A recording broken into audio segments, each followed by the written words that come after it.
Hello जय हिंद दोस्तों, स्वागत है आपका फिर से हमारे इस YouTube चैनल में जिसका नाम है सीजी नॉलेज विद डीके में। ओके, तो देखो आज का जो वीडियो है वो रहेगा कौन सा, वेद के बारे में, और वेद को आगे बढ़ाएंगे। और आज जिस वेद को हम लीड करेंगे जिसका नाम है यजुर्वेद। इससे पहले वेद में ऋग्वेद और सामवेद ये दोनों बन चुका है, ठीक है जी। ओके, आप चाहो तो प्लेलिस्ट में जाके देख सकते हो, ठीक है।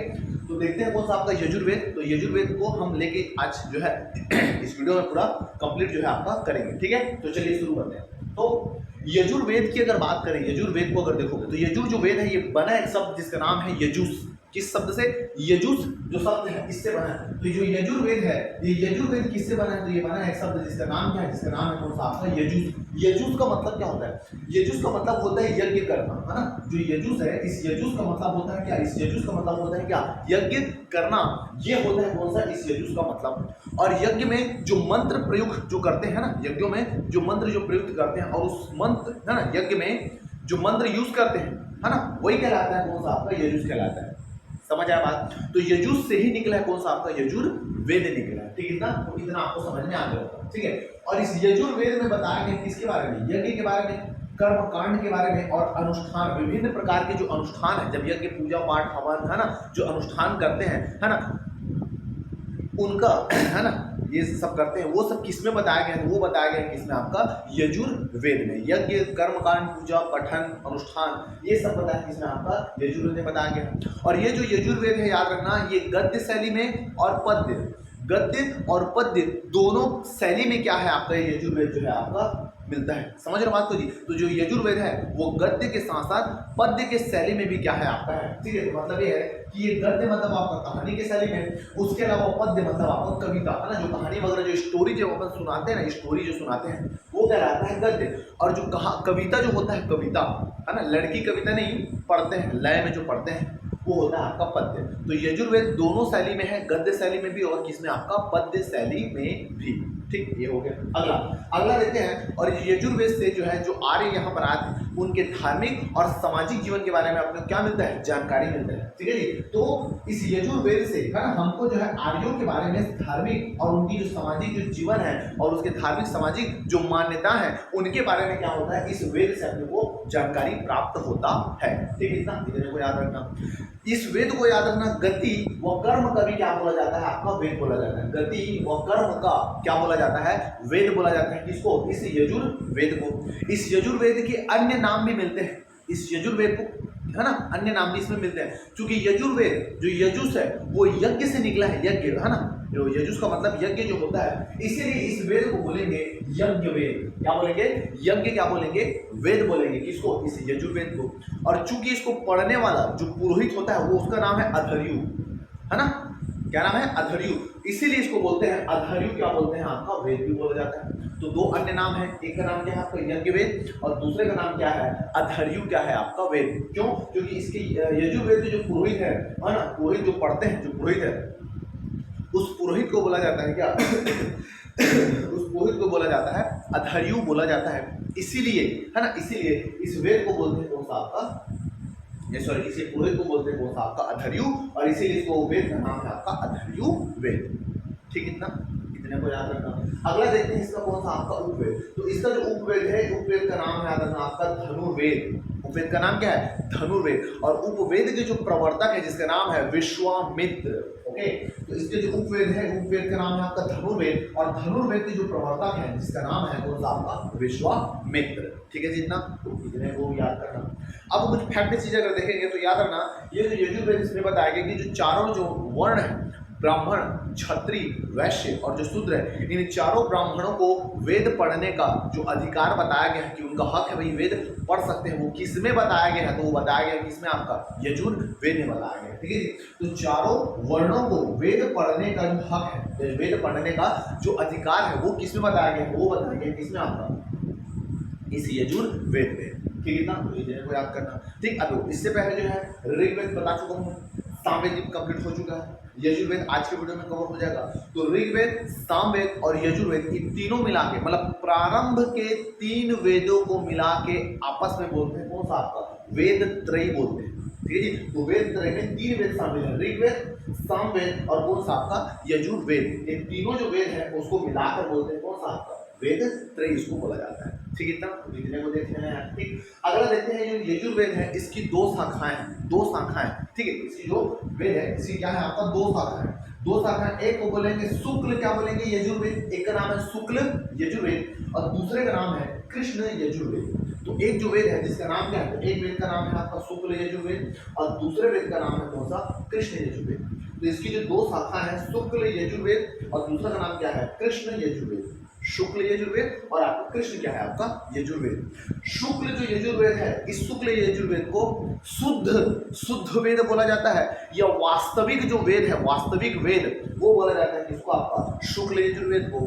कृष्ण जो यजुर्वेद है उसको अशुद्ध क्या बोला जाता है, आपका वेद बोला जाता है। समझ रहे बात को? ओके, तो शुक्ल जो यजुर्वेद है इसको वास्तविक वेद या शुद्ध क्या बोलेंगे आपका वेद बोला जाता है, जबकि कृष्ण यजुर्वेद को बोला जाता है अशुद्ध क्या बोला जाएगा, वेद बोला जाता है। तो इतना जो डिटेल है आपको याद रखना है। ठीक, अगला नोट में देखते हैं और इसमें याद रखना बताया था कि प्रत्येक वेद के 4 भाग होते हैं। एक होता है संहिता, एक होता है ब्राह्मण ग्रंथ, एक होता है अरण्यक और एक होता है उपनिषद। ठीक है, चारों अलग चीज है ना। तो एक संहिता है, ब्राह्मण ग्रंथ है, अरण्यक है और क्या है आपका उपनिषद।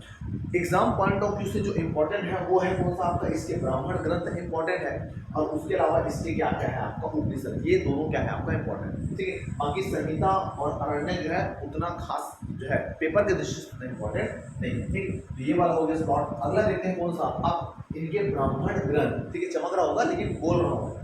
तो ब्राह्मण जो ग्रंथ है, ठीक है, ब्राह्मण जो ग्रंथ है ना, ब्राह्मण जो ग्रंथ है इसके ब्राह्मण ग्रंथ है, जो दो ब्राह्मण ग्रंथ है, एक का नाम है शतपथ ब्राह्मण ग्रंथ और एक का नाम है तैत्तिरीय ब्राह्मण ग्रंथ। शतपथ ब्राह्मण ग्रंथ और क्या नाम है आपका, तैत्तिरीय ब्राह्मण क्या है आपका ग्रंथ। तो शतपथ जो ब्राह्मण ग्रंथ है ये शुक्ल यजुर्वेद के अंतर्गत आता है।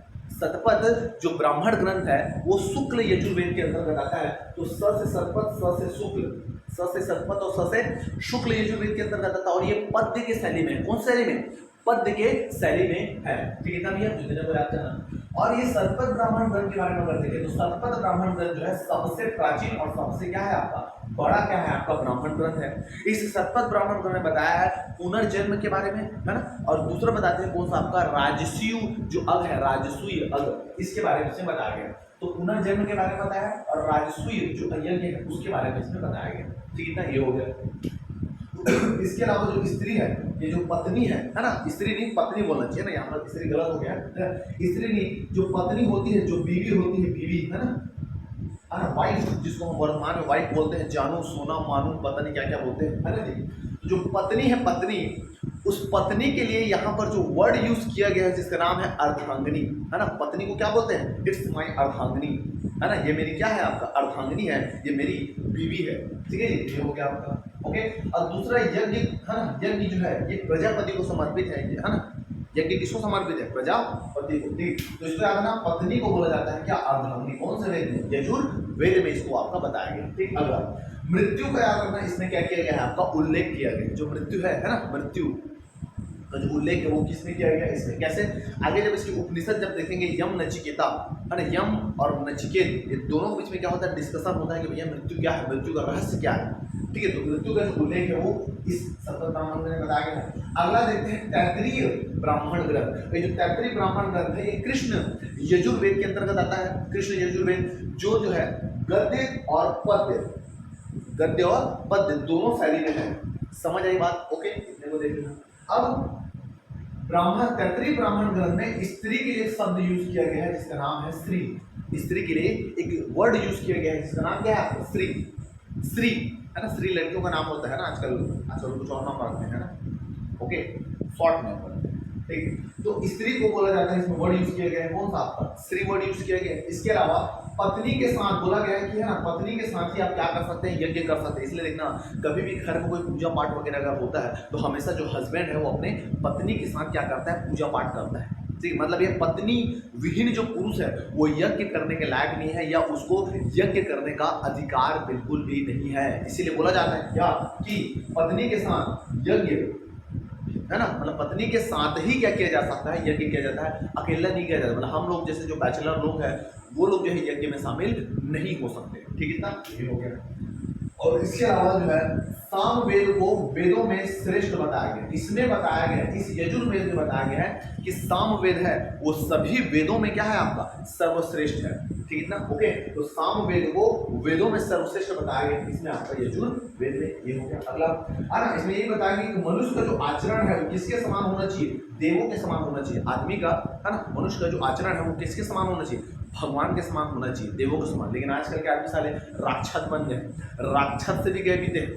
जिस प्रकार से देश में रेप, बलात्कार, चोरी और जो भी भ्रष्टाचार वगैरह हो रहा है ना, वो राक्षस से भी गए बीते हैं। राक्षस लोग भी रहते ना तो भी थर्रा जाते हम लोग के कारनामे को देखकर। ठीक है, तो ऐसा हाल है।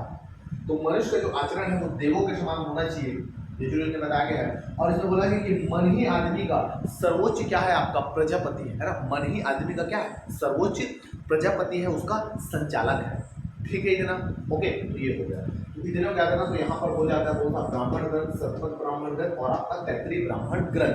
अगला देखते हैं कौन सा आपका उपनिषद। अब इसके कौन कौन से क्या है आपका उपनिषद, जैसे मैं बता चुका हूँ तो यजुर्वेद में है, इसमें दो है, एक कौन सा आपका कृष्ण क्या है आपका यजुर्वेद, और दूसरा कौन सा है आपका शुक्ल क्या है आपका यजुर्वेद। कृष्ण यजुर्वेद और शुक्ल यजुर्वेद है ना। तो शुक्ल यजुर्वेद के अंतर्गत हम दो देखेंगे। ठीक है, यहाँ पर अपना जो बृहदारण्यक उपनिषद, जो बृहदारण्यक उपनिषद और जो ईशोपनिषद है, ईशोपनिषद ये वाला, और ये बृहदारण्यक जो उपनिषद है ये आता है शुक्ल यजुर्वेद के अंतर्गत। शुक्ल यजुर्वेद में आपको दो ठो को पढ़ेंगे, दो ठो को, बृहदारण्यक उपनिषद और ईशोपनिषद। और जो कृष्ण जो यजुर्वेद है, कृष्ण यजुर्वेद, उस कृष्ण यजुर्वेद के अंतर्गत हम पढ़ेंगे कितना आपका 5 से 6 चीजों। ठीक है, जो बाकी जो बचा ना वो सब कृष्ण यजुर्वेद के अंतर्गत आता है। ठीक, तो पहला देखते हैं कौन सा बृहदारण्यक उपनिषद के बारे में देखेंगे। तो इसमें बताया ऋषि जो याज्ञवल्क्य है इसके बारे में, इसके जीवन के बारे में इसमें बताया गया है। ठीक है जितना जी, ओके ये हो गया।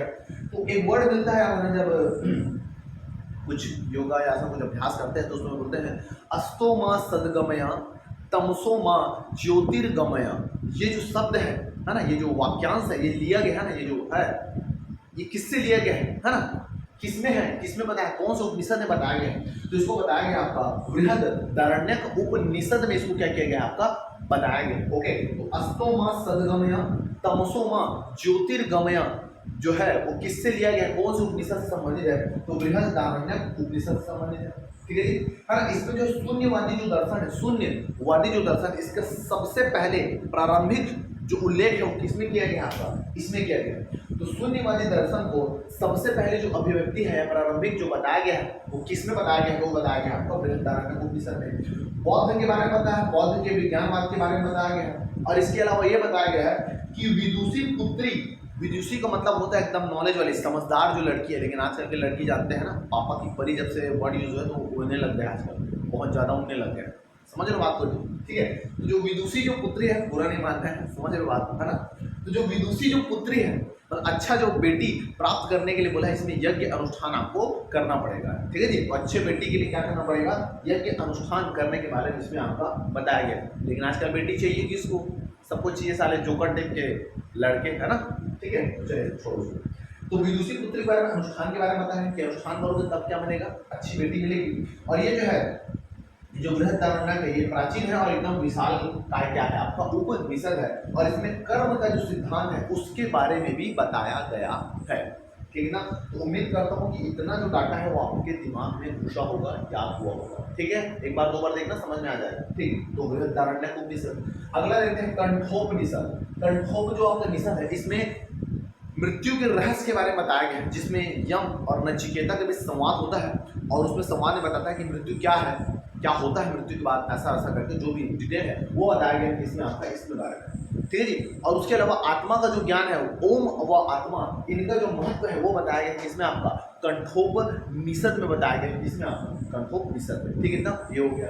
अगला देखते हैं मैत्रायणी उपनिषद। इस मैत्रायणी जो उपनिषद है इसमें वेद विरोधी संप्रदाय, मतलब उस समय कुछ ऐसे भी संप्रदाय थे जो इन वेदों का क्या करते थे, विरोध करते थे। तो वेदों का विरोध करने वाले संप्रदाय के बारे में जो उल्लेख मिलता है वो किसमें मिलता है, मैत्रायणी उपनिषद में।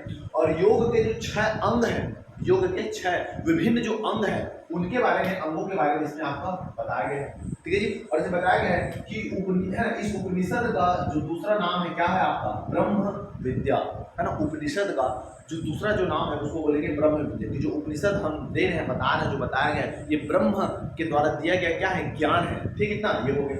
और स्त्रियों को शराब और जुआ के बराबर माना गया, देख लेना, ठीक है ना। तो स्त्रियों को जुआ व शराब का क्या माना है आपका, योग पढ़ना चाहो तो पढ़ सकते हो, खास नहीं। ठीक, अगला देखते हैं श्वेताश्वर। श्वेताश्वर क्या है आपका, उपनिषद है। श्वेताश्वर उपनिषद में सांख्य व कपिल जो मुनि है इनके बारे में इसमें बताया गया। ठीक है, जो सांख्य दर्शन आप पढ़ोगे, ठीक है, कपिल मुनि इसके बारे में पढ़ोगे, फिलोसफी का टॉपिक है। ठीक है, जीवन को अगर सुधारना है ना, जीवन को अगर सुधारना है तो दो चीज पढ़ो, ये तो भगवत गीता पढ़ो और दूसरा जो है वो दर्शन पढ़ो, दर्शन शास्त्र पढ़ो। इसको पढ़ो और अपने अंदर अप्लाई करो, आपको पूरा जीवन सुधर जाएगा। समझ रहे, जो मोह माया पैसा वैसा दुनियादारी जो कलश में जो पढ़े ना, ये सब जो है धूमिल हो जाएगा उसके सामने। ये दो बुक जो पढ़ लो, ठीक है, पढ़ना अलग है, उसको समझना अलग है, उसको जीवन में अप्लाई करना अलग है। कई लोग पढ़ लेते हैं लेकिन जानते कुछ नहीं, ना जीवन में अप्लाई करते हैं ना उसको फॉलो करते हैं, तो कोई मतलब नहीं है ऐसे लोग। ठीक है, तो ध्यान रखना।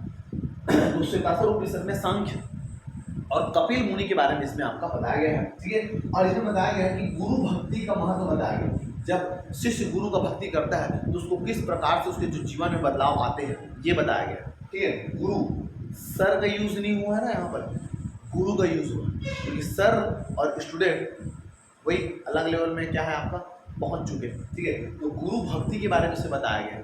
ठीक है ना जी, ओके। तो गुरु भक्ति का महत्व इसमें बताया गया। ठीक है, इसमें बताया गया कि माया और मोक्ष है ना, सबसे पहले जो माया है और जो मोक्ष है इसके बारे में इसमें संवाद किया गया है। इसमें क्या किया गया आपका चर्चा किया गया है। ब्रह्म के लिए वर्ड यूज है आपका अंश, और इसमें बताया है कि ईश्वर क्या है आपका अमूर्त है, ईश्वर का कोई भी फोटो या इसमें मूर्ति जो है आपका नहीं है। समझ रहे हो जी इतना। तो ये हो गया कौन सा आपका श्वेताश्वर उपनिषद के बारे में। तो इतना जो है आपके दिमाग में रहना चाहिए। ठीक, तो इतना है ना, ये हो गया। अगला लेते हैं ईशोपनिषद। क्या नाम है, ईशोपनिषद। जितना भी जो उपनिषद है उनका जो बेस है, बेस आधार जो है वो क्या है आपका ईशोपनिषद। उपनिषदों का जो आधार है वो क्या है आपका ईशोपनिषद, उपनिषदों का आधार है। ठीक है, इसके अलावा जो निष्काम कर्म जो गीता में बताया गया, भगवत गीता में जो बताया गया निष्काम कर्म, उसको उससे पहले एक बताया गया, किसमें सर्वप्रथम बताया गया, किसमें आपका ईशोपनिषद में। ठीक है जी। और ये जो ईशोपनिषद है इसको बोले कि वेदों का क्या है आपका एक सार है और आत्मा का क्या है आपका ये रूप है। ठीक है, इतना हो गया। अगला देखते हैं इसमें आत्महत्या को घोर क्या बताया गया है आपका पाप है। आत्महत्या को घोर बताया गया है। क्या ये घोर क्या है आपका पाप है। कुछ कार्टून लोग होते हैं आजकल, स्पेशली लड़कियां, वो बहुत ज़्यादा क्या करते हैं, सुसाइड करते हैं। कुछ मिलता नहीं तो सुसाइड कर लेते हैं, है ना। मतलब जीवन जीने का हिम्मत नहीं है और चले मरने के लिए। जितना मरने में हिम्मत दिखाते हैं ना, उतना अगर पढ़ाई लिखाई में दिखा देते हैं ना, बहुत आगे बढ़ जाते हैं। ठीक है, जीवन में याद रखना प्यारे बच्चों, दो काम जो है ना बहुत ज़्यादा मुश्किल है। दो काम इस वर्ल्ड में, दो काम जो है ना बहुत ज़्यादा कठिन है, याद रखना। पहला जो काम है वो पढ़ाई करना है, चाहे कुछ भी पढ़ो, पढ़ना जो है बहुत मुश्किल काम है। और दूसरा जो काम है ना, पढ़ाई से भी ज़्यादा जो मुश्किल काम है ना, वो है जीवन जीना, जिंदगी को जीना। ये बहुत मुश्किल काम है, दो जो चीज़ है। और ये दो आदमी कर लिया, वही रियल में क्या है आपका मानव है। समझ लीजिए, ये जिंदगी से भागना, ये सुसाइड करना, ये मरना, ये क्या है भाई है? ठीक है, और मरते क्यों हैं?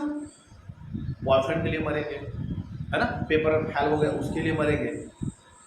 ये ऐसे लोगों को तो पैदा होते ही मर जाना चाहिए था, ऐसे लोगों को। समझ रहे हो बात को, क्या बोल रहा हूँ, है ना। तो ये कुछ जो जोकर और कार्टून टाइप के जो हरकत जो करते हैं ना, कुछ नमूने बॉयज और जो गर्ल्स, स्पेशली गर्ल्स, है ना, जो नमूने टाइप के होते हैं, उनका कुछ नहीं हो सकता। ऐसे लोगों का कुछ हो ही नहीं सकता, इसका मर ही जाना बेहतर है।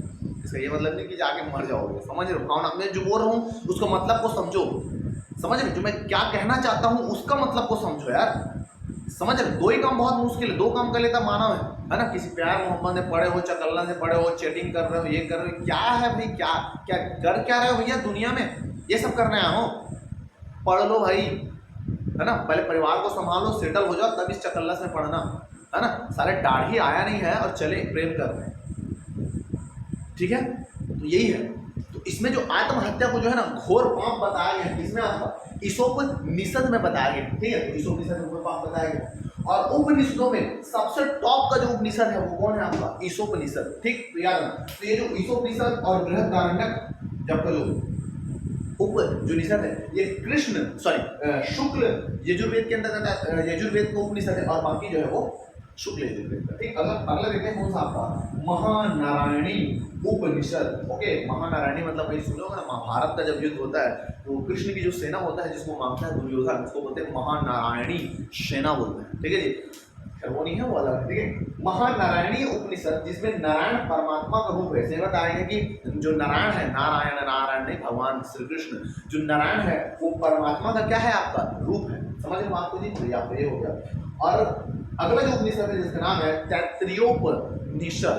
ठीक, तो इतना सारे उपनिषद को याद रखना। पेपर कभी कभी ये पूछ देगा कि भैया कि ये जो उपनिषद है वो कौन से वेद से संबंधित है। ठीक है, तो जितना मैं बताया गया हूँ ऋग्वेद में, सामवेद में और यजुर्वेद में, जितना भी जो मैं बताया गया हूँ उसको अपने फ्रिज में जमा कर रखना। समझ रहे हो प्यारे बच्चों, है ना। ओके, तो उम्मीद करता हूँ कि आज का जो वीडियो है वो आपको समझ में आया होगा, आपके एग्जाम के लिए आने वाला जितने भी जो पेपर है उसमें हेल्पफुल होगा। ठीक है जी, फिर कंप्लीट करते हैं, खत्म करते हैं आज का वीडियो अगर अच्छा लगे तो आपको पता है क्या करना है, किनको किनको भेजना है ना जी। ओके, नए हैं उनको क्या करना है ये भी पता है। ठीक है जी, ओके, तो मिलते हैं नेक्स्ट वीडियो में, तब तक के लिए जय भारत, जय छत्तीसगढ़, नमस्कार।